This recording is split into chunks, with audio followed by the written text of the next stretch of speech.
Miren, ya estamos de regreso, ya en la parte final del coloquio cultural.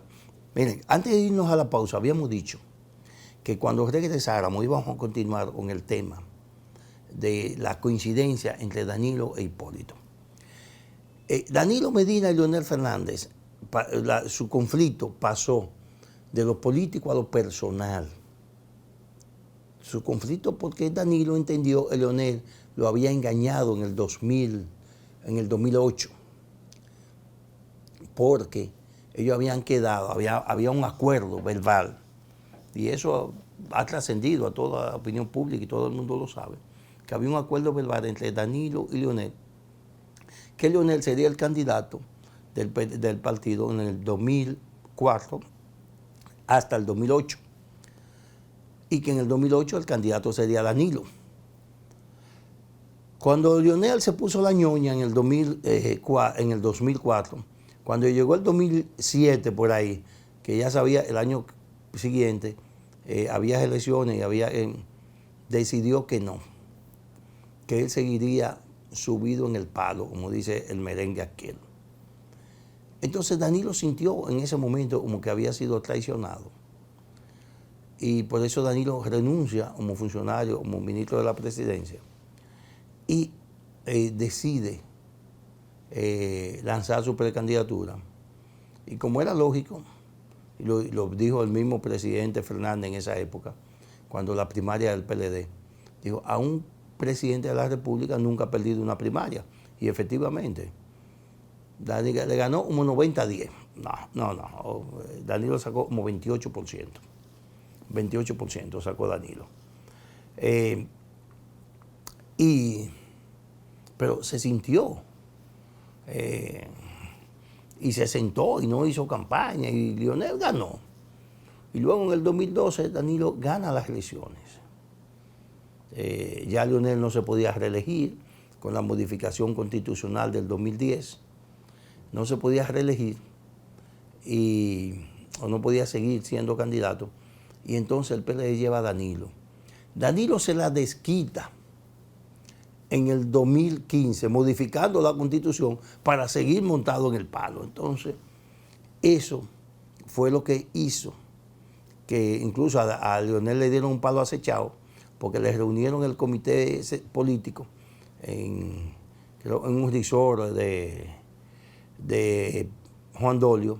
Se los reunieron y de ahí hasta los leonelitas salieron levantando la mano en favor de la reelección de Danilo. Eso ya le puso la tapa al pomo y creó una situación personal que lo que le dio el puntillazo final fue entonces la convención de octubre del 2019, en la que Gonzalo Castillo, aupado desde el poder, desde la presidencia de la República por Danilo Medina, Gonzalo Castillo le gana las primarias a Leonel Fernández. Leonel denuncia fraude, hizo todo denuncio, todo el pataleo posible, pero finalmente se va del PLD. Eso llegó a lo personal ya. Pasó de lo político a lo personal entre Leonel y Danilo Medina. Hipólito, que no conozco la razón, también tiene un problema personal con el presidente Fernández. Y por eso los dos coinciden. Y por eso no se asombre en política. Después que yo vi a Balaguer y a Juan Bosch abrazados, casi besándose en el 1996 para detener al PRD y a Peña Gómez. Después de eso, yo no dudo nada en política. De modo que no se asombren si ustedes se encuentran con una alianza PLD, PRM. Claro, una alianza de ese tipo va a provocar otra división en el PLD. Porque en el PLD hay gente que prefiere jugarse a Leonel y no con el PRM, como es lógico. Si yo fuera PLDista, que no soy de ningún partido, pero si yo fuera PLDista, yo procurar una alianza con Leonel Fernández y no con el PRM, está en el poder. Pero como yo no soy PLDista, ellos son los que deciden eso, y así habrá gente en el PLD que va a procurar esto y provocará una división. Mire, si el PLD hace una alianza con cualquiera, va a haber división. Si el PLD hace una alianza con el grupo de Leonel Fernández, con la Fuerza del Pueblo, ese grupo de Danilo, que tiene problemas personales, no es verdad que va a trabajar en esa alianza. Y si el PLD hace una alianza con el PRM, no es verdad que el grupo de Abel Martínez va a respaldar eso. Quizás ni Abel Martínez ni el grupo de Margarita, que parece era más mediático que de estructura. Pero el PLD está en una encrucijada. Y lo más conveniente, si las elecciones fueran mañana, eso fuera un candidato propio. Si las elecciones fueran mañana. Pero como no son mañana, y aquí el día más soleado llueve, así que dicen sobre el Caribe, la zona del Caribe, y como somos un país caribeño, entonces usted no se asombre de nada lo que pueda haber en política. Nada lo asombre sobre eso. Mire, volvió al tema, o el año comenzó con el tema de los fideicomisos públicos. Yo escribí un artículo en el periódico El Nacional, el martes de la semana pasada, sobre lo que era, en lo que fijé mi posición sobre eso. Y creo que me desesperé, porque luego de ese artículo he visto opiniones encontradas, pero gente tiene mucho más formación técnica en el área de fideicomiso, en la que yo tengo. Y entonces tú me dices, pero esto puede ser así o no puede ser así. Ahora, hay algo que sí yo planteé en ese artículo y lo sigo defendiendo. Y es que esa ley de fideicomisos públicos es necesaria. Porque el Estado dominicano y la mayoría de los estados en el mundo han demostrado que son mal manejadores de situaciones empresariales privadas. Y el Estado debe ser un ente regulador. Por eso, la economía de Cuba está en el suelo, por eso Cuba vive de miseria en miseria. Cada año profundiza más la miseria. En Venezuela, el mismo Nicolás Maduro ha tenido que ir soltando. Se dio cuenta que ese modelo económico ellos habían asumido, que era el modelo más o menos similar al modelo cubano, que ese modelo económico es un modelo fracasado y y desfasado.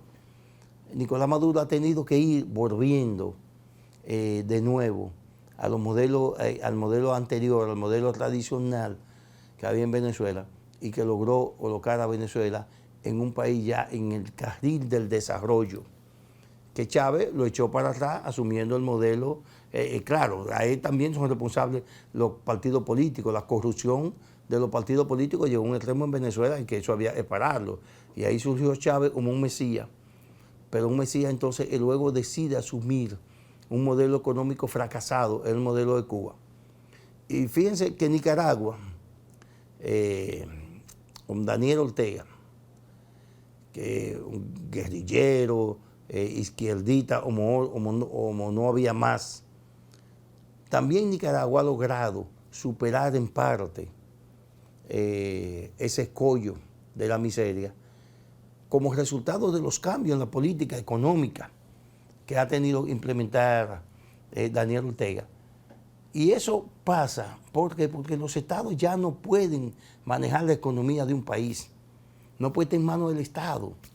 Este es un mundo ya globalizado y un mundo en lo que nadie puede hacer solo nada, sino que todo se hace de manera masiva y por partes.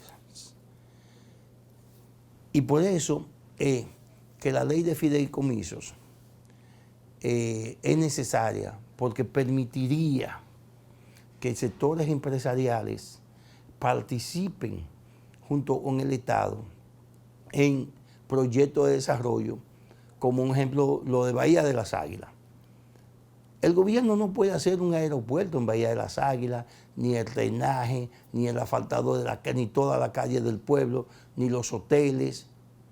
No puedes. Entonces, ¿qué tiene el gobierno? Bueno, el gobierno puede hacer aporte importante en lo que es desarrollar o modernizar a Pedernales y colocarla como una ciudad capaz de recibir turistas. Y la infraestructura hotelera, entonces eso que le corresponda al sector privado. Pero el gobierno el sector privado tampoco no son pendejos. Entonces, ¿qué hace? Yo voy a invertir 1.000 millones de pesos ahí. Ok, pero ¿cuál es mi garantía de mi dinero? Una. Y además, ¿qué tú me vas a dar? Bueno, te voy a dar 20 años libre de impuestos. Te voy a ceder esos terrenos durante 50 años. Pero la ley de fideicomiso dice eso puede volver a mano del Estado, si se establece una ley en ese sentido. Pero además, esa ley debe de estar amparada o sustentada en lo que es la ley de contrataciones públicas. Ese es un elemento importante. Cualquiera sea el fideicomiso o cualquiera de las formas en que se haga, debe estar sujeta y en cumplimiento de la ley de contrataciones públicas. Pero también el gobierno debe comprometerse a que cualquier fideicomiso esté a disposición de la sociedad. O sea, que el libre acceso a la información, que haya un libre acceso a la información sobre cualquier fideicomiso, porque esa sería una forma de que la gente pueda contratar y no hay nada que ocultar ahí. O sea, se haga una mayor transparencia posible. Es necesario aprobar una ley de fideicomisos. Porque aquí se están haciendo mucho y toda la vida se ha hecho fideicomisos. Y sin una legislación de soporte. Entonces, ahora es el momento de crear una legislación de soporte para cualquier fideicomisos públicos, para cualquiera que se vaya a hacer, sustentada en el mayor nivel de transparencia posible. Amigos televidentes, llegamos al final ya de este programa, Coloquio Cultural, y será el próximo sábado cuando estemos de nuevo aquí con ustedes en EN Televisión. Buen provecho y hasta el próximo sábado.